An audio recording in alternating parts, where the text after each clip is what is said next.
Hello. We're trying again for the second time. Good afternoon, or wait, is it afternoon yet? Is it afternoon? No, it's undernoon. Good undernoon to you. Good undernoon to you. This is Chris Adams. I'm here with Kevin Bennett, who's having an argument on Facebook, which is the place. Look, all I said was every now and again I get sad. I look up an ex-girlfriend and I think, oh, I dodged the bullet there. You know, she looked good when we busted up. And now she got short hair, an unnatural color. She looked like a man. I dodged him. I don't even want to know how that mystery happened. You know, I was just saying, you know, hey, y'all, sometimes things that were sad in your past, you dodged an accident. Now I got people arguing. Some gal was like, I don't know why guys are so scared of colored hair. And some guy, he answered, he said, well, it's hold on, I got to read this response. It was too funny. Let's yeah. He said he's not Hank Hill, but it sounded like Hank Hill. He said, colored hair is a warning sign, not unlike the poison dart frog. That's a fact. That is. It's okay.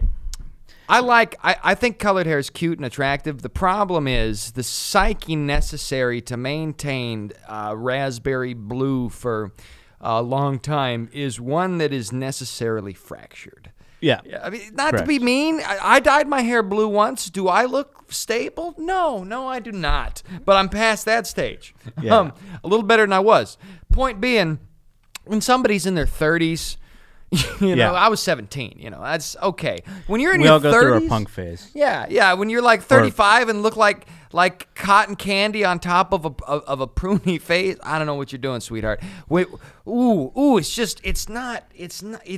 it's a clear indicator something's rotten in the state of Denmark, and I'm just astonished that this got off the rails so quick. Come on, I can't tell a joke. What's up here? Exactly, and I've had I told you off the air that I had an ex where. Not an ex. Let me correct myself. Just a girl that I hooked up with. Yeah. So it was just a one night thing. Things happen. But she was amazingly beautiful. And then I look back today, she's got armpit hair and short hair. Well, she had short hair then. You know what's so poignant about it all is that the majority of these changes happen through ideology. Yeah. It's not that they really let themselves go, or that they that they just were so depressed after breaking up with you or something. Well, that one was just no. No, it was nothing like that. No, you know what it is? It's just they gave into the zeitgeist of modernity as perpetuated by a mainstream media sold out with making us look like a bunch of trollish, hairy, armpitted, colored-haired, troll-like swamp ogre beast things. I said a few words twice there, but they bared repeating. The point is, there are some. I mean, what was it Paul Joseph Watson called? Swamp donkeys. These swamp donkeys with like neon green Joker hair and like those Edna glasses, but they're really fat and they look like that thing off of Monsters, Inc. Remember? Oh, right. Mike Wazowski. That lady? That lady, like, yeah. There's real people that actually look like that satirical send-up of 60s secretarial female whatever that was. Yeah. We've seen, I mean, there's nasty guys, too. There's your Wayne. Look, Wayne Knight's a great guy. He's hilarious. Newman, though, is a bit of a send-up like that. And, of course, you know, Wayne Knight's past that now, I think. In Seinfeld, hello, Newman. Oh, I was like, who are you talking? But now when you said Newman, I'm like, oh, that's he's the got, actor, you know, he was a, so it's not, this isn't, there's some types and some people out there who look a little something or other and makes them funny. But nowadays, the way you tend to identify in terms of your political ideation, your beliefs, your tastes, your preferences, when that becomes solidified, digested, and expressed in your personality, it starts to look funky. I mean, we're talking about ears gauged an inch or two long, face tattoos on women that are like 5'2". Wait, that's a thing now? I've seen some strange things in Santa Ana. In Santa Ana, really? My memory of Santa Ana, because I grew up near there. Yeah. In Anaheim and Santa Ana, Anaheim, that area. I remember it being very Mexican. Oh yeah. Because you know, I guess they're not quite so punk rock. I've seen that like in a lot of different places. But like just the. But I think that's a newer thing. Correct? Yeah, that's a because when I was there, it was in like the 80s and the 90s, and then I left around 92. Yeah. But I don't see it as much down there. It's just that was. There's a lot of grunge in the downtown area, if you will, and it's not necessarily stylistic grunge. Some of it's economic. Yeah, I mean, just to put a nice phrase. You mean downtown Santa Ana? Yeah. Okay, because I remember being. I liked growing up there. There's some beautiful stuff down there. I'm just saying, I went to a dollar store on a Sunday at 8 in the morning. The window was broken. That's your first problem. Yeah, well, the dollar store. I was just getting some water bottles. We were doing a sketch shoot that afternoon. Okay. And the front door had been broken in, and there were about 30 hobos. And I parked, and as I'm coming out with my water bottles to the car, I opened the door, and this guy, he doesn't have an arm.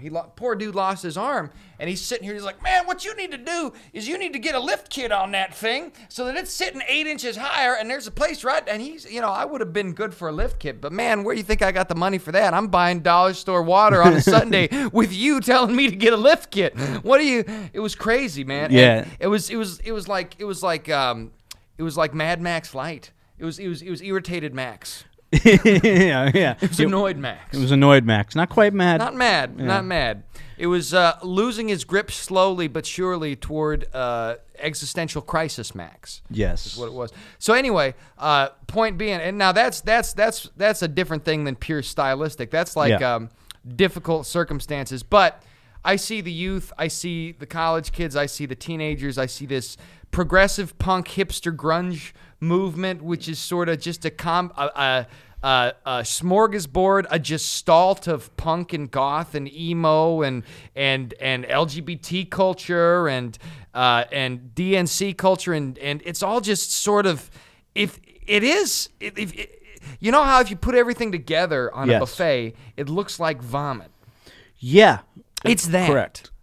That's what we're doing. And it's rough because at a certain time, this stuff, when I was a kid, I used to love the punk stuff. I was gothed out. I for God's sakes, I wore fishnets. Okay. Yeah, it was not good. It was not a good look. It was not. It was not good. Yeah, I just wore clothes. Yeah, that was smart. That was smart. Yeah. But you know why I was wearing fishnets? Because there was something fishy about me at that point in my life. And I think if you're an adult man or wearing fishnets, or an adult woman with hair that looks like somebody dipped your noggin into a melting vat of Neapolitan ice cream limned in acid, I think that's fishy too. Just a little bit, little fishy. A little fishy. Well, I will say that it does seem that there is, I wouldn't say we talk about dumbing down, but it's more than that. It's dumbing down. It's also making everyone gross and lazy and stupid. They found a way to make our souls retarded. Yes. They've killed drive in a lot of people. Not everybody, but trying to. There's because I was like I said, I told you. You know what I see here. This has been brought to you by Starbucks, by the way. Starbucks. This no straw. You know why? Because of the turtles. They're all doing. So now Coke. we have sippy cups. This is a sippy cup. It's a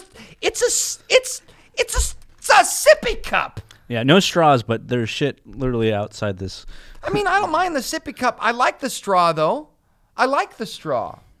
I keeps it all the way out of my beard. Oh right, yeah, you have a beard, so I'm trying to grow, With but this, it doesn't work. I'll still get it all over my. Maybe I do need a sippy cup. Yeah, but perhaps you do. Yeah, and a nap and a bawa. But anyway, what I was saying was I've noticed that people these days, it's starting to get to a point where their drive is being killed, their motivation is being killed, and I've seen it happen on a variety of different levels, but. For dudes, it's porn and the porn's terrible. And video games, and for women, it's they use the guise of empowerment, but it's nothing has nothing to do with empowerment. It's all about making them unattractive. And it's crazy. And if you put women into work, it's not a good place for them, right? And women. It's like they're trying to switch the archetypes of male and female, and it won't work because that is true. They are making men less manly. Because the soy boys, more. Like that thing where they had. I'm so tired of that smile, that over the top soy smile. You know what I'm talking about?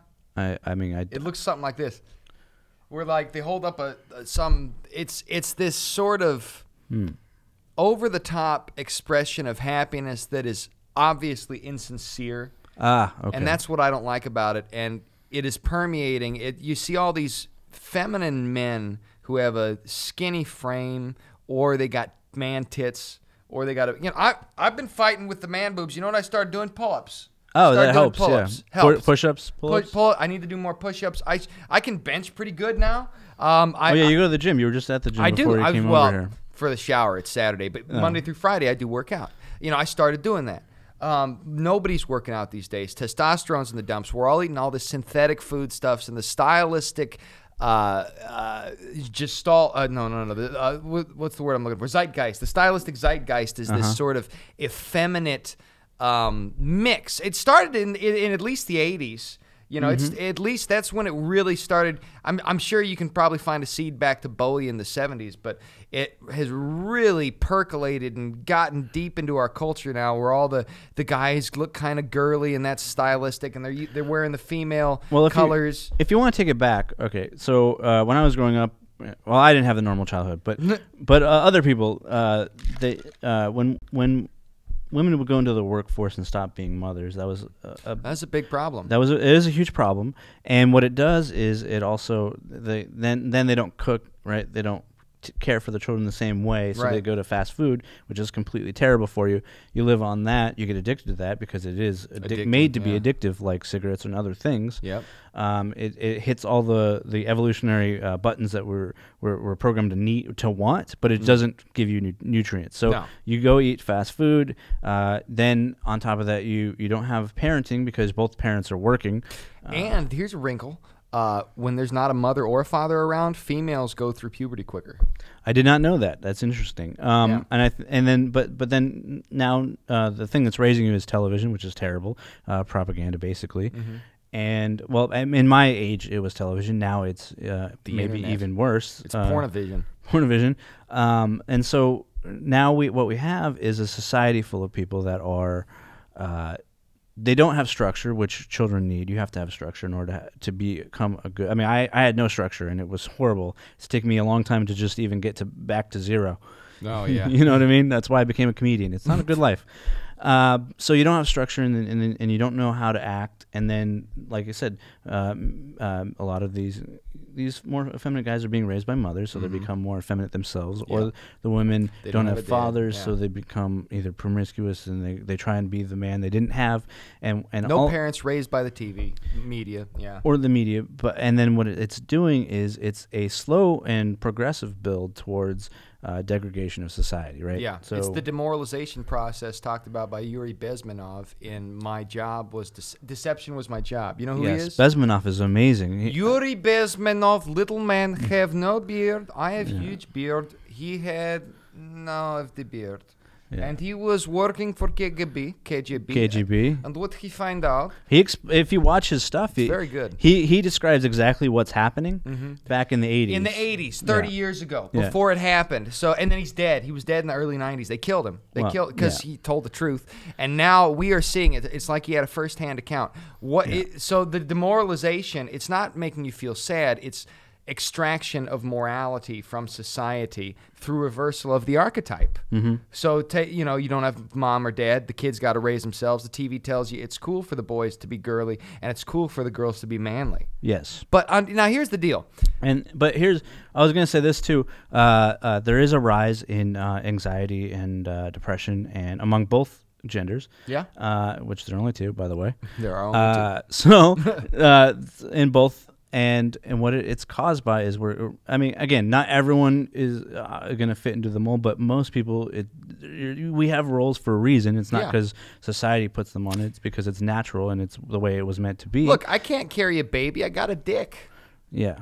And if you, let's not. It's just not going to work. And there's no way for a man to do it. Arnold Schwarzenegger's role in Junior was entirely fiction. The only men who have had babies are women who are putting themselves in makeup and taking hormones to look like a man, but they've got the anatomical equipment necessary to produce human beings biologically. No doctor's been able to put that into a man. Doesn't happen. There is a whole South Park season about it. Oh, really? I missed Mr. that. Garrison does the sex change. Right. Yeah, that was he's funny. like, I can't have my period? You mean I can't have babies? What's the point of all this then? And that's a good point, because they can't put a uterus in a man. They can't. Now, eventually, they make it to the point where at a genetic level, in a sort of fifth element way of synthesis, it may be possible to take the consciousness of a man and put it in a woman's body that's 100% genetically female. That still is not going to be a woman. It's going to be a man's brain in a woman's body, because psychologically, the ideation of male and female is more than physical characteristics, and this is a huge reason why people who make the transsexual switch kill themselves. It's sad. It's horrible. I don't hate anybody, and I don't think we should hate anybody. No, but if you encourage them in a psychological dysmorphia that will lead them to kill themselves, you are hating them worse than me, who says, listen, you're not a moth, you're not a caterpillar that became a butterfly. You're a caterpillar with lipstick. Here's the deal. It's the truth. I've seen that meme. It's not true. You cannot conform your brain to be what it's not. We think and believe and feel and act different. Our brains, male and female, process information differently. Like, women can think about 10 things at once. A man's more compartmentalized. And there are going to be varying degrees of shift in that, because some people are raised by a mother, and so even though the brain can compartmentalize because it was raised by the female, it has adapted to a degree, but it's still compartmentalized. It's still got the Y chromosome functioning there. So there is an aspect of male and female that transcends the physical, and I think it's got a spiritual sense to it. So people may have body dysmorphia, but that doesn't mean that their feelings are legitimate. This is the problem with our culture. Having a feeling doesn't legitimize it. True. Have you seen the recent articles? It was by this one activist that she became a he, I believe, whatever, and then changed back because he realized it was wrong, and then because of that, sharing that experience, it's a lot of people are having regret. There's hundreds of people who regret the sex assignment surgery. I saw an article on that. Yeah, that maybe we looked at the same article. Yeah. And when I see these things, I'm like, well, obviously, because it's pushing it from back in the old days. Those people had to really want it. Yeah. And now it's trendy. Now it's trendy, which is not a good thing, especially because if there's any indication that it is a choice-driven phenomena, it should be that this trend has predominated. Because were this a genetic component of actual personhood, it would remain statistically fringe. Yeah, 1 to 3% would have remained. Now it's like 15 to 20%, which is it's not true. It's a choice-driven thing. It's a rough choice. It's you probably do have some issues, and I feel for you, but it's not genetic. A lot of them are autistic. Yeah. Oh yeah, they've been in England. They just take advantage of those who have autism. Say, oh, you feel like you're a girl, don't you, Johnny? And we'll spell it with an I now. Yeah, and then what happens is it becomes sterile forever. It's sort of a sick plan. They were just autistic. Now they're autistic, and they had their balls cut off. Well, yeah, that's horrible. And there's no going back. Even you can do certain things to go back, but you can never fully. No. And then they're basically chemically castrated. I mean, this is designing a generation of serial killers. I mean, imagine you're chemically castrated at the age of 13 because you have parents that are activists, right? And these activist parents think they're doing the right thing, even though maybe they're projecting on you. There's a certain syndrome. Yes. Munchausen. You may be being Munchausen. You don't know it, though. You're 13. You don't know shit from Sunday school. Nobody who's 13 does. Yeah. Now, you realize by the time you're 22 that you got sold a bill of goods. Yeah. So now you spend the next 20 years of your life trying to regain the basic childhood you should have been guaranteed as a human being because you were lied to. Now you're in your mid-40s and age is coming in. You're depressed. You're dealing with economic difficulties. All you've got's addiction and sadness in your past, and you go Joker on the world. Now, I'm not saying you should do that. I'm hoping that doesn't happen. But that is a trajectory that is all too plausible. Yeah, and that's why when they were pushing the trans children thing a while ago, I thought that was child abuse. I had an argument with my brother. It is child abuse. It is. And I had an argument with my brother about that. He goes, well, come on, we don't know science. I'm like, hold on. First of all, you got a mouse in your pocket. What are you talking about? Anyway. Yeah. It doesn't make sense. And I'm not here to rag on anyone. You said earlier. I'm not trying to judge anyone. I'm just saying this trend is going to make a lot of disenfranchised. You're actually making more disenfranchised people than actually helping anyone. It's ironic. It's kind of like with the environment, because ecologically speaking, poverty propounds pollution. Yeah. Okay. So in California, taxes worst in the country. Yep. Pretty much. Yeah.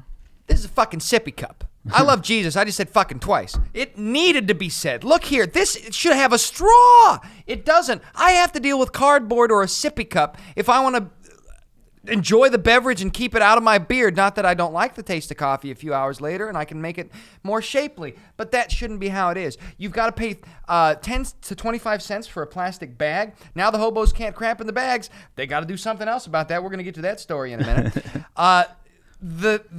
You've got to pay to recycle. There's taxes on gas. It's $4.50 a gallon now. Yeah, it's the highest. Well, this is Los Angeles, so it's the highest in the country, I believe. Maybe New York might be. And we're not talking on weed. We're talking on price here. Okay, the only reason they're getting away with this is everybody's getting stoned and thinking they're saving the world by paying extra taxes for eco bullshit. Meanwhile, we've got the highest hobo rate in the nation. And what do the hobos do? Shoot heroin, poop in the streets, and throw their trash in the gutter. They don't care about recycling. No. In my day when we were homeless, we cleaned up after ourselves. You know, fair. But it's true. In my day, we had. I live in an RV. I'm motor homeless. I clean up after myself. We had respect for our little car. Yeah. You know, we made sure we threw stuff in the trash. My mom would hit me if I didn't. Good. Well, I mean, you know, relatively. Relatively. I mean, she was on heroin, so it wasn't like that hard of a hit. You know what I mean? It was more like. But the message was. The message was conveyed. Like, don't swear and don't throw trash on the ground. I still get mad like when I see people throw just trash on the ground. It's upsetting, you know, because throw in the garbage. There's a garbage can 5 feet away. Usually, yeah, and I've cleaned up the streets of LA. I mean, court ordered, but I still did it. I cleaned up after the people, and then when you do that and you see how the problem is it's. The people in the streets. We're for being clean and not polluting our environment. Very much so, yes. But all these BS taxes and regulations designed to help the environment, when in fact that's a lie, are actually making things worse. The more socialist and poor we get, the more we pollute. Proof positive, USSR, North Korea, China, India. Yeah. I mean, these places aren't known for their stellar environmental husbandry. They're just not. Yeah. Between Ukraine, the smog in China, North Korea's got death camps, and they're in a perpetual famine. India's got some nice places. It's got some famine spots. Yeah. They're very pollutant, and there's a lot of. They also poop in the streets. Yeah, a lot of poop in the. That's right. I've stepped in it. Yeah, well, I mean, India does, but oh yes, well here in California, Northridge. Oh yeah. Northridge is the problem. Fair. Yeah, Northridge. Your first problem was that you went to Northridge. This is no offense if you're from Northridge. Fair, it's fair, but so, your city is 24-hour fitness, right? It was raining. I backed my little RV in because I pay my bills, I pay my taxes, I work out, I use the gym to shower. Okay, I'm not necessarily on the up and up in society myself. At least I'm trying. Yeah. I open the door to my RV. I step down. Oh, what is it? Oh, is that dog? Wait a minute. 4 or 5 other piles. There had been a car parked at that 24-hour fitness with a skaggy-looking dude in it. I'd seen him there a couple weeks. I just avoided him. The car was gone. I'd parked in that spot unthinkingly. Yeah. He'd just been living out of his car and just pooping right there for weeks. Right by the 24-hour fit, just in the back lot. He was there for weeks before he either got chased out or left. And he just, and that's crazy. $40 a month, you can poop in their 24-hour fitness. You can't come up with $40 a month. That's sad. That's rough. But you know what it is? We're living in a society in South California that is so overtaxed, so overpriced, so inflated that you can't really and there's a bunch of people trapped here. I got an eject button, and I got a threshold at which point I hit the button and get out. Okay. You know what I mean? Because I don't want to be in that spot. I would rather be poor in the Midwest than homeless in L.A. Yeah, yeah, you know yeah. what I mean? Yeah, because you can actually afford to be poor in the Midwest. $38,000 a year will buy you the same thing in Ohio that $120,000 a year would buy you here in LA. It's about 3 to 4 times difference depending on. It might have gotten worse since I looked up that statistic. It's definitely worse actually. I think It's probably very much. I mean, I've seen the San Francisco hobos are coming down here now. Oh, I know they're more violent too. They are more violent, and Yeah. they're usually more naked and dirty too. I don't know what they're doing. It's the acid in San Francisco. It must be because man. yeah. So we went on a good tangent. We're gonna talk about the fires. And Oh yeah. That's probably where they got started. Well, yeah. Some LSD San Francisco hobo took a shit and lit it on fire in Sylmar. Yeah, possibly. That's probably what happened. Now, here's what I've noticed about the fires. Where I remember this because I'm a sports fan, so I was part of a lot of Dodger groups, and a lot of the Dodger fans are all over California, and they were saying. PG&E, which I think is somewhere up north where the fires are, but I can smell them down here. It's terrible. We're in Santa Monica. Yeah, and I can smell them. So PG&E, they had to shut down power to a bunch of homes because they didn't want fires to start. Yeah. This is days before the fires even started. Then all of a sudden the fires just went up. Yeah. And I'm not a. Well, I wouldn't say I'm not a conspiracy theorist. I like conspiracies. Well, and what's the whole deal here? It's just so we can get the bigger picture. The reason that they're shutting down the energy, because they're not doing this in other parts of the country when it gets hot and windy. No. The reason they're doing it here is because they refuse to do necessary environmental hygiene. Oh, They right. refuse to clean up certain trees because they used to have brush control. They don't do that anymore. Because it's not environmentally friendly. But a fire is. Yeah. Let's just burn them out. Yeah, instead of just, getting rid of the stuff that's tinder. Basically, yes. Let's just every year spend millions of dollars. And I mean, fuck those celebrities anyway. Let their homes burn down and let the insurance, they'll be. I'm just kidding. I'm kidding. Oh, okay. Because that's where they had last year. They were all in the Beverly Hills, Bel Air area. I thought it was Malibu. Yeah, near Malibu actually. Yeah. Sorry, it's where there's a bunch of $1 million, really big houses. Yeah, because Beverly Hills is like more. Yeah, you're right. I was city. thinking, because Beverly Hills is here. And here's the 101, and the fires were here, and Malibu's over here. They were kind of in that. Yeah, it was over up in that area. Yeah. And I've a lot of what, like you said, a lot of what happens is they don't. There's a lot of brush. There's a lot of dry seasons in California. We don't get that much rain. Once in a while we do. Yeah. And they are supposed to. Well, they used to clean up that brush, either controlled burns or also just actual cleanup. And they just don't do it anymore. I don't know if it's because it's an environmental thing. It's one of those. It's just like taxing the bags makes the hobos poop on the street. Increasing home prices people out of homes and puts them on the street. Increasing taxation does that. When you don't clean up the brush because you're trying to save the environment, well, now it's going to burn more because there's more opportunities for it to burn. Yeah. It's just it's 2 + 2 = fire. It's not. It's not that complicated. Yeah. So, and the worst part about it is, I think that's probably why Trump, because I thought it was a little tasteless of him to say, well, it's because they don't do the controlled stuff last year when the fires were happening. But he's right, though. It happened again after they turned down it wasn't the power that was causing it. It's because you're letting this brush pile up every year. Yeah. Other places don't have the problem. It's preventable. That's the thing. And there's people dead now. There's a couple people that have died because of it. Yeah. The saddle, what do they call it? The Saddle Ranch? Saddle Ridge fire. Saddle Ridge. There we go. Yeah, it's killed at least 1, maybe 2 people. I mean, that's not a lot, but it shouldn't have killed anybody. No, it shouldn't have. And the fires have gotten worse every year here. Oh, wow. They have. They've been getting worse all the time because, again, except once an area burns, then it's not as bad because it has to come got back. Rid of that brush, yeah. Yeah. But they used to have controlled burns. They don't do controlled burns, and it just keeps happening. And instead of just admitting, like, hey, maybe we need to change some things. Well, it's interesting. It's almost like God made the world as a garden that needed to be pruned. As though maybe mankind is a steward. As though maybe he needs to take care. So, that can mean, A, not pooping in the street. B, throwing your trash away. C, trimming the hedges back.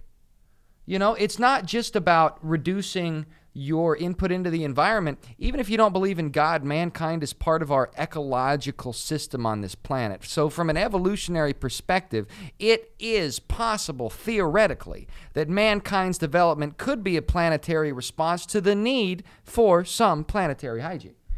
So there's a lot of perspectives on this that are totally ignored and swept under the rug, regardless of your metaphysical ideation. Whether or not you believe in God, there is much to be said for husbanding the resources we have. You know, these anti-extinction people that are saying, you know, we're going to stave off the next extinction.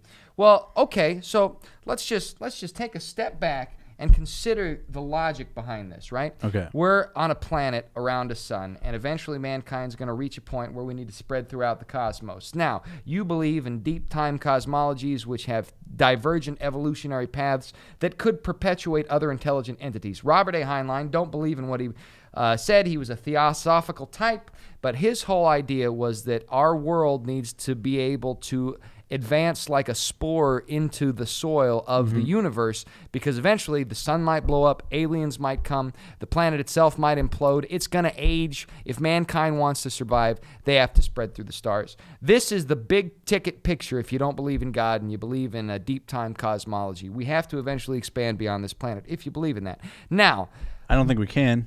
I think you're probably right about that. I don't think we can even get out of we can't even get out of low Earth orbit anymore. No, we probably. Anymore. Yeah, like we for the first time, really. Yeah. Point being though, take all. I'm going to give you all those things, right? Yeah. If that's the reality, then our responsibility isn't to tread water, because the water's going to dry up. You see, if we do that, we're going to the planet will. What is it called? Entropy. Entropically, the Earth's going to Mars on us whether or not mankind lives or not. Okay, eventually it's going to dry up and be gone. So if we want to live, what we need to do is not try and kill people because of some overpopulation myth. We need to use the momentum we have to build from the resources that exist so that we're able to maintain that existence even after the planet's gone the natural life cycle of any spaceship, building, car, or home, and entropically disintegrated. So what that means is we have to horticulturally husband our resources across the whole planet, okay? What that means is we would have to take a true reign, a true stewardship role. And that's now that aligns with the Christian perspective, which is be a good steward, okay? So the truth is, if you don't believe in God, then it is even more paramount that we, instead of letting the brush accumulate so fires can come, clean up to keep that from happening, so that we have the potential to build technologically for expansion outside this planet to other planetary bodies. And the truth is, all you really need is energy input. And there's always energy input. It's just utilizing that energy. Solar energy can be used to power things which extract moisture from the atmosphere and recycle resources like water, allowing you to grow plants, which can stimulate a micro-ecosystem that can grow out. That's the basic theory behind terraforming. It's a seed planted in soil makes a big old tree because it sucks on the resources available, turns them into its own form, and grows. Mankind is a seed in the galaxy, in the universe of soil. And we can grow out. I think that's probably the end game God's got in the millennial reign. I don't know. What I do know, though, is leaving brush fires, taxing people for BS, making it harder to live just so the rich people who say they're doing it for your benefit can buy beachfront property. Oh, yeah. Because we were just watching that video by John Pena, or was yeah, John Pena. He's a crass rich dude. I love him though. Yeah, what a dude. He pointed out something that is undeniable. There's a thing in an investment called a prospectus. Yes. The prospectus is how those who are selling what you're buying appraise you of its future value. So if the global warming alarmists are right, in the next 40 years, we're going to see at least 10 feet rise in the sea. That's going to take out almost all the coasts. Yeah. No prospectus from any bank on any coast factors that in. And if they believed it was going to happen, they would. And it is to their financial interest to explore that reality. Yeah. Because if they don't, they lose money. And bankers, that's their god is money. Yeah. It's mammon. That's the banking god. You know, it is against their fiduciary religion to not look into that. And they don't anywhere on the planet. It's false. It's a hoax. Also, you got the medieval warm period. That's a time when they grew vineyards in England, which hasn't been possible since well before the Industrial Revolution. And then you've got the Little Ice Age, both of which periods transpired without humankind's involvement whatever in terms of industrialization, CO2, chlorofluorocarbons, I don't know, CFCs, whatever they are. I was looking at this one study where they had the CO2 graph that, you know, to try and show the rise or whatever, but a lot of that information has been messed with. But then they have the other graph where it's the sun changes, and that actually lines up with the temperature changes. Well, there's a thing. Now, it's some Russian guy's name. I was just watching a video on it. It's M something cycles. I can't remember. But what happens is the Earth has an eccentric rotation around the sun. It's elliptical, but that ellipsis moves kind of like. So here's the sun, here's the ellipsis. Sometimes it's over here, sometimes it's over there, sometimes it's like this, sometimes it's like that. And they plot these cycles out over tens of thousands of years, which I don't know how accurate that is. But the evidence points to the Earth's orbit being more than elliptical, it's eccentric, and we're also at an axial tilt, and that tilt wobbles as well. So between these things, over thousands of years, the Earth is getting closer and further from the sun, and it turns out that there are cycles in terms of climate patterns which are related to the Earth's position in relativity to the sun over thousands of years. Additionally, you can observe that about every 30 years or so, there is a climate up or down. It's about a 30-year cycle is what they've observed. And it's called... is that that thing you put up on Facebook where first it was global cooling, then global warming, then global no, that was just headlines. Oh, okay. The headlines for 120 years they've missed almost every prediction. Well, it just goes back and forth. It's going to be this, it's going to be that. It was called Epic Legendary Climate Change Hearing is, I believe, the video. It's 83 or 93 minutes long, and a climate professor, a scientist at a university in Washington State, has a hearing before the local political body, the legislators in his land, talking about climate change. He points out how the data has been deliberately manipulated, and he points to the cyclical change of about hot a few degrees, 30 years, cold a few degrees, 30 years, and how that sort of sine wave has been observed since the late 1800s in America. There have been highs and lows in the 30s that we still haven't reached, and some places have seen record highs and lows. But what'll happen is, so say you got 100 cities in an area, right? Yeah. And 5 of them see a high or a low. Well, that's reported on, and in the mind of the viewer, oh, it's the whole area seeing a higher. Well, no, it's just that spot. But if you look at the whole area, you'll see a trend of highs and lows that statistically in aggregate, when averaged out, show that, okay, this year the average for this statistical region was this year it was this. What they do in climate, in the man-made climate change narrative, is they pick and choose, and then they hype what they pick and choose and avoid showing you the bigger picture. And then they will make a model that puts in variables for the worst case scenario and present that as the best case scenario or a scenario when it really is very unlikely. You know, that's we were talking about ice cores earlier. Yes. Well, that was also on that Pena video. Yeah. Where the science. I mean, basically the scientist kind of was like, when he describes it in when I saw the actual interview he was talking about, he goes, "What about climate change?" And they all start laughing. Like all the climate scientists, they're like, "Okay, yeah." You know, because they know. It's a $1.5 trillion industry. Yeah. Global tech is $11 trillion. $6 trillion of that is black hat hacker. $5 trillion approximately is the computers you're on, the smartphones, all that in the whole world. $5 trillion.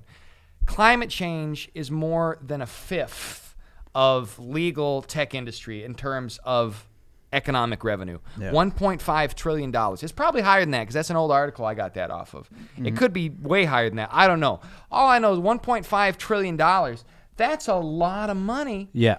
And scientists need funding to conduct their research. It's not free. It's expensive to build something like the Large Hadron Collider. And if you can say, well, if we understand how the molecules work at the smallest increments, we will have a much greater understanding of the environmental eccentricities that pervade across the globe, and so necessarily, we need billions of dollars for the Large Hadron Collider, otherwise the planet will die. And that is Greta Thunberg. You need... How dare I? How dare me? Yeah. But essentially, that's what they're doing is they just, I need funding. Oh, it'll fix the planet. Oh, boom, $1 billion. Easy peasy lemon squeezy. And of course, they reap it off the taxpayers. And then there's a bunch of hobos shitting in the streets in LA. And pollution actually becomes worse when you have more poor people because they don't have the infrastructure to properly manage their waste. I like that one, what was his name? He's a young entrepreneur out of, not where Greta's from, but another... The guy who figured out how to get plastic out of the ocean. Yes. That was very neat. Now that guy is actually making a real difference. Yes. Because, and I'm for We're not that. against the environment. It's just don't bullshit us. Yeah, I don't like to be lied to. And most of it's a lie, and most people believe it because I went to school. I used to believe it 100%. I did too. Until, I remember exactly when I switched around on it. Until the middle of college, I believed man-made climate change was a sad reality we had to accept, and there's got to be a way around it. And I come from a coal town. That's where we make our money off coal. Turns out we're actually more neutral than any of the hybrid electric cars, what we do, and I'll go into that later. But I believed climate change was a thing made by man until I read a book by Michael Crichton called State of Fear. And in State of Fear, he uses a fictional narrative to line out how the lie has been perpetuated and why. And then he has about a 40-page bibliography which shows all the actual resources he used to construct that narrative. So yes, he constructs a narrative so that he can show rather than tell as a means of getting past people's guard. Because people look at this dogmatically like a religion. You can't deny climate change or you're the bad guys in the Captain Planet cartoon. Yeah. That's how they look at it. I mean, the guy with the heart was pretty useless, I'll admit. Like, come on, dude. Earth, wind, fire, heart? Heart. Really? All right, go back to where would he come from? You're going to hug them to death? Gonna hug them to death. What are you going to do with that? Hug the chemicals out of them. Yeah. But, so where were we on that? I had a... Oh, sorry, you were talking about Michael Crichton. Oh, yeah, State of Fear. It's got a 40-page bibliography at the end of it. And you can look into that, and that was in about 2006, I think it was, that came out. I read it. I bought it, and I didn't read it for a couple of years because I was bored by the opening of it. And then I read it, and I was like, holy shit, Michael Crichton doesn't believe in man-made climate change? The author of Jurassic Park, the author of Congo, the author of The Last World, the doctor who wrote The Terminal Man, and that one about the space disease, Andromeda strain. This guy who has so influenced so many blockbusters because he writes a story and then he shows you, actually, this is kind of true. That guy doesn't believe in climate change? So all of a sudden, the door was open to me. Well, hold on. If somebody who is that up in the system doesn't believe in it, and this guy's obviously smarter than me, I maybe need to look into this again. Yeah. So I did start looking into it again. And, in 2017, Al Gore's sequel, An Inconvenient Sequel, came out after he shot An Inconvenient Truth that said the ice packs would be gone in 2013. 4 years later, the bitch made a sequel. The man is a con artist. You know what these people are? They're like those preachers who aren't really preachers. Oh, the ones that predict the end of the world every so often. Those guys, also the ones who are the name it and claim it guys. Who get you to give them all your money so that you can be rich. Yeah. Name it and claim it and the end of the world guys, they're just like Al Gore. Yeah. It's the same thing. So truth cuts both ways. The truth is there's bullshit on either sides of the fence, and you got to have your bullshit-o-meter on full blast to catch it. But if you believe in the man-made climate change, you're the same as the people who believe 88 Reasons Jesus is coming back in 2008. Or name it and claim it prosperity. It's the same thing. Oh, the prosperity gospel. Yeah, those guys. Okay. It's the same. It is the same thing. It's just a different twist of the same lie. It's playing on people's ignorance and trust. People are generally ignorant and they're intellectually lazy. They don't want to look into anything. They want to be able to say, "Oh, I can trust him, so I can believe what he says," because that saves them time. Because we're all busy. Oh, I know, yeah. The reason I stopped believing was I used to love this show called Bullshit. on Penn and Teller's show where they just go into different kind of pre-Mythbusters. Yeah, but for like New Age stuff a lot. But then they did climate change, and they said the world will end. They started the normal way that you think it would start, but then they said from global cooling.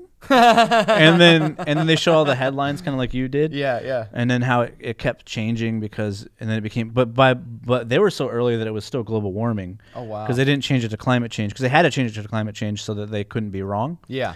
But it was global warming and we're all going to die, of this fiery was the coolest death. summer I've been out here. Oh yeah, I mean there was a little colder this summer, but I mean again, who knows? Yeah, who knows? But I will. You saw that show and you're like, well, it sort of started. It started the break from the programming because a lot of climate alarmism is programming.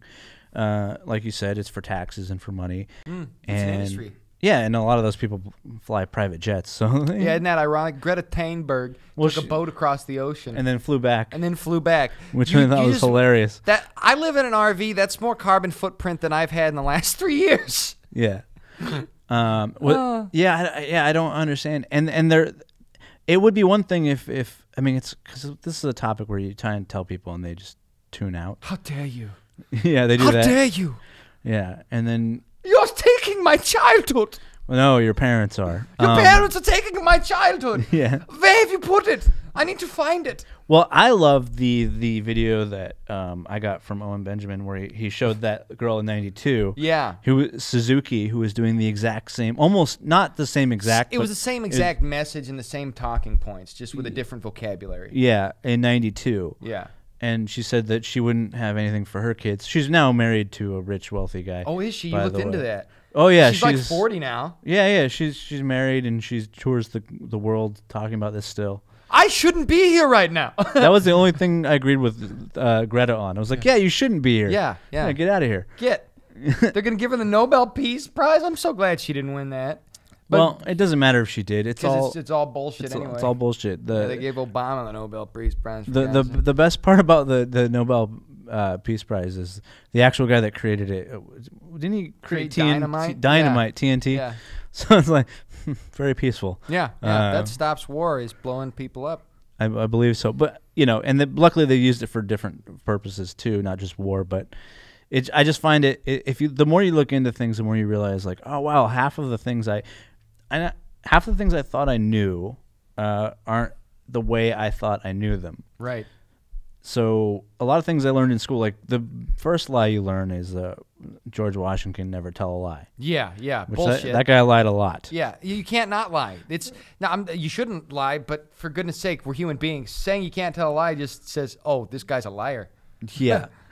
Because I remember looking at something about his he was a kind of a washout in the military. He's a washout-ton. Washout-ton. There we go.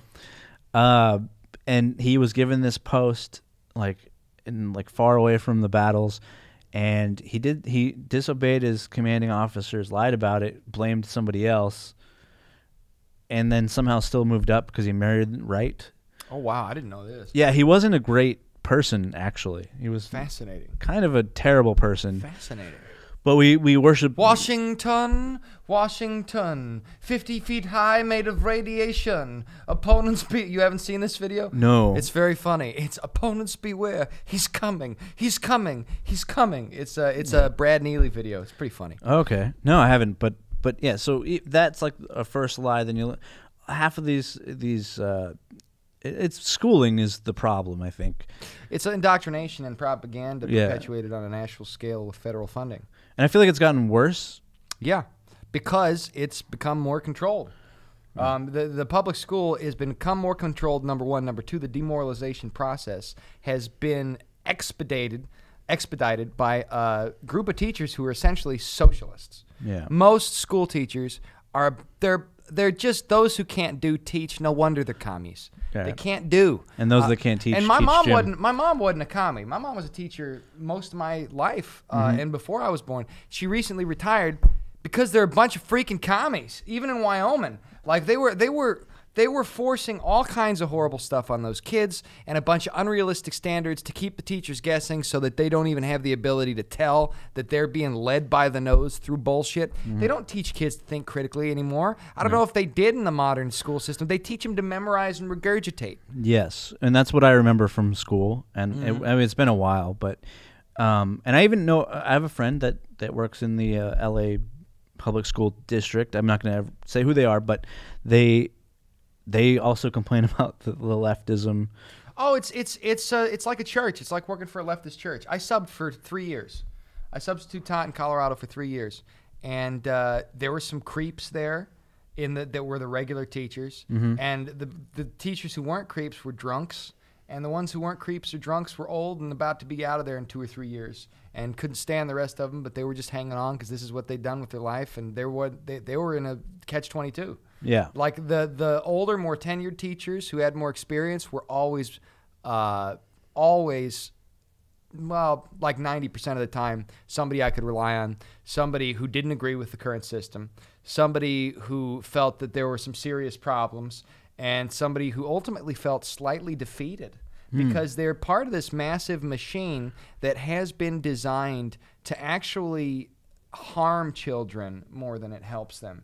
Yeah. And it does that by killing their imagination, feeding them lies, and teaching them to think the wrong things about life so that they take the wrong steps when they become of age. Because we're all, what are we trained to do? Oh, you're going to be a fireman or a doctor or a policeman when you're 5 years old. And there's that Stanhope bit where he goes, no one ever said I'd be a funny comedian. Right? And the fact is, you can't really box up what people are going to become, but if you have a public education a system on taxpayer dollars, to a degree it becomes like the military-industrial complex, which is to say you have to cut corners to tread water at a basic level of lowest common denominator, basically.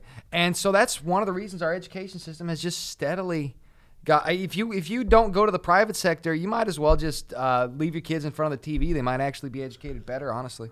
Well, yeah. I mean, not much better. It's still going to mess with them. We were talking about that earlier. Yeah. But when I have kids, God willing, what's going to happen is I'm going to homeschool them as best I can, and I want to wait till I have enough money that I can really devote some real time to it. Because I was homeschooled for 2 years. I was homeschooled between first and third grade for 1 semester, and I skipped second grade.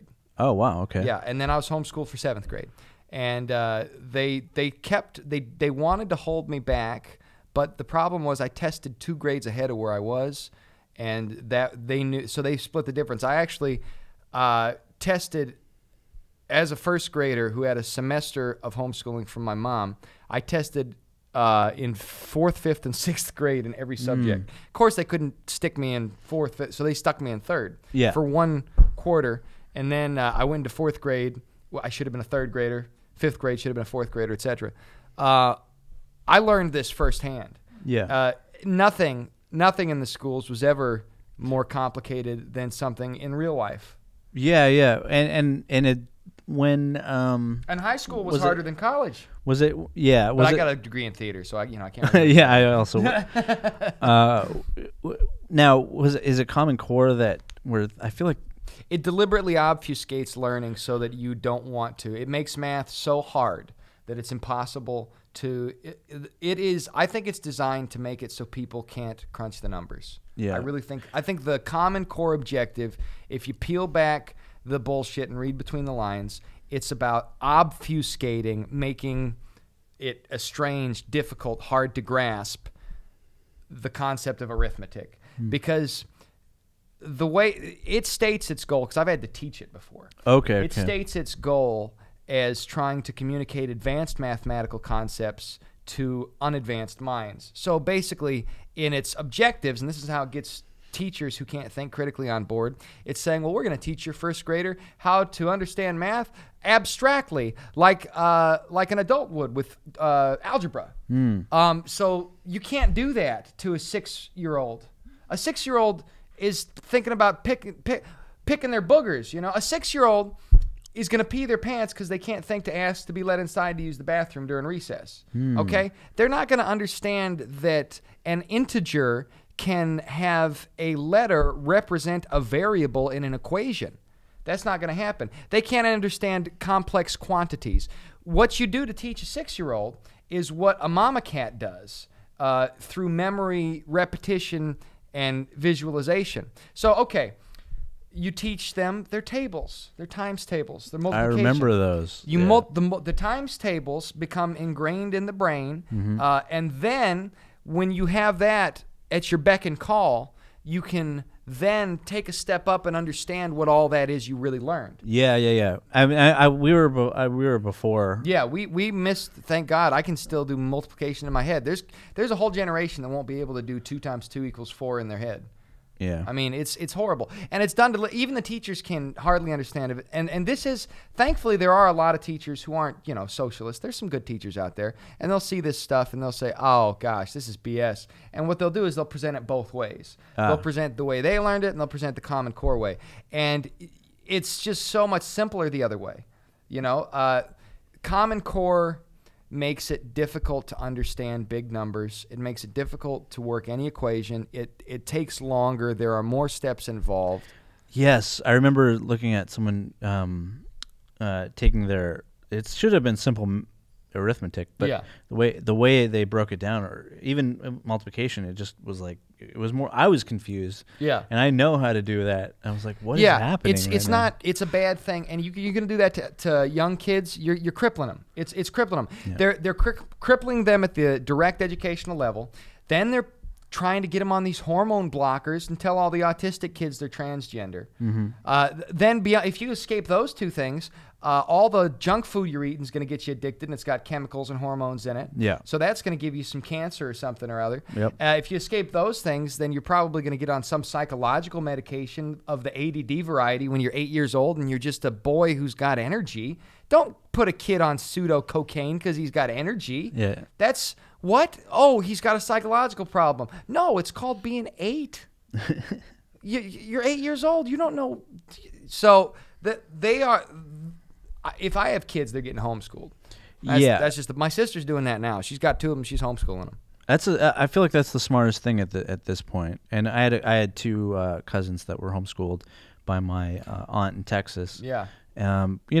Married, have families or about to have families now, and they're doing great because I think they avoided a lot of whatever this was. They can think critically, and they got the love and support of a mother and a father who were more available for them.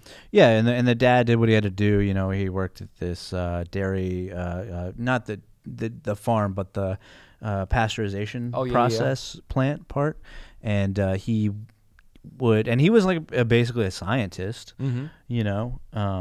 Louis Pasteur, he made some very profound discoveries. Louis Pasteur vindicates the impossibility of abiogenesis. So go ahead with your story. Well, and then I'll go in. All I was going to say was that so he did what he had to do. Even if he had to travel, they still kept the family unit together. They homeschooled. I'm sure it wasn't easy, but they figured it out, and I think what I was going to say was we talked about the Colonel Sanders guy, the KFC guy, who was basically almost a failure until, well, not completely a failure, but almost till he was 60s. 60 years old. Wow. And but he just didn't give up, and I think that's what's missing, especially nowadays. The problem with giving into kids' every women desire is it doesn't teach them resilience against adversity. So I mean, I had that lesson anyway because of how I grew up was just so different. But a lot of people these days, anything bad happens, they're out, they're done, they gotta give up, and it's understandable. Things hurt. Of course, yeah. But you have to push through it, or you got to push through it. But that guy, he was in the military, washed out. He worked at some. He had his own restaurant, failed because they put a new highway in and it took away all his business. Ouch. He had done a bunch of other random jobs, failed. Just never. And then he just said, "I'm going to sell chicken." And he eventually just used his last, almost not his last. I mean, I'm sure he had a little bit. Got a $110 check, didn't he? Something like that. Yeah. Well, I'm sure that's a little embellished because you can never trust. Right. How I'm sure the company made it sound worse than it was. Maybe he had some money, but he did basically sell chicken door to door, and because people didn't have they didn't give up like they do Right. today. They just said, well, I'm going to figure out another way to do it. Yeah, and there is always a way. Where there's a will, there's a way. That's a very true little proverb. But yeah, as regards abiogenesis, that means from A is without, bio is life, genesis is beginning. Abiogenesis, without life beginning. The concept of abiogenesis is that life can arise from non-life. And that is a theoretical concept that is not scientific. It is a pseudo-scientific faith claim, not borne out by the evidence. And Louis Pasteur's pasteurization process proves that, because it eliminates microorganisms from food products, and those food products, each of those represents a contained experiment, if you will. If abiogenesis were possible, life arising from non-life, then within each pasteurized, sealed container of food, milk, peanut butter, whatever you got to seal, if life can arise from non-life, then each of those is an experiment. But there have literally been trillions of experiments where peanut butter or milk or something has been put into the supermarket and sold, and unless the container is pierced, unless it's opened, unless the seal is broken, it is always fresh. You know, it takes the fresh dates partially have to do with how long something like plastic or a seal is going to persist over time. Oh, okay. So, you know, like, so if you have peanut butter, it's not going to last a million years, but it will last, like, you know, by the fresh by date. And by that time, I don't know, maybe it's gotten a little loose. Maybe some microorganisms have gotten up in there. But if you can keep it sealed, you can keep those microorganisms out, and no life will start there. So what the deep time uniformitarian ideology says about life arising on this planet is that there were prebiotic materials in a chemical soup. Oh, the primordial, they got rid of that idea. I hope so, because it's well, no, because stupid. they had to change it because they were wrong. But yeah, that's exactly it. Yeah, it doesn't work. It's not that they would have kept it, but Yeah. they was just... Well, pasteurization, among other things, disproves it mathematically. And, of course, they don't want to teach you mathematics. They don't want to teach you logic anymore. They want to teach you to memorize a way of doing something so convoluted that even if you were passionate, you'd really have to hate yourself to pursue it. We've been going a while. Ain't we? Yeah, I was gonna be like, let me enjoy the rest of my Saturday, but I've had a good. This is a good talk. It's always a good talk with you. Oh, you too, man. I enjoy it. And thank you for whoever was watching. Have a good evening.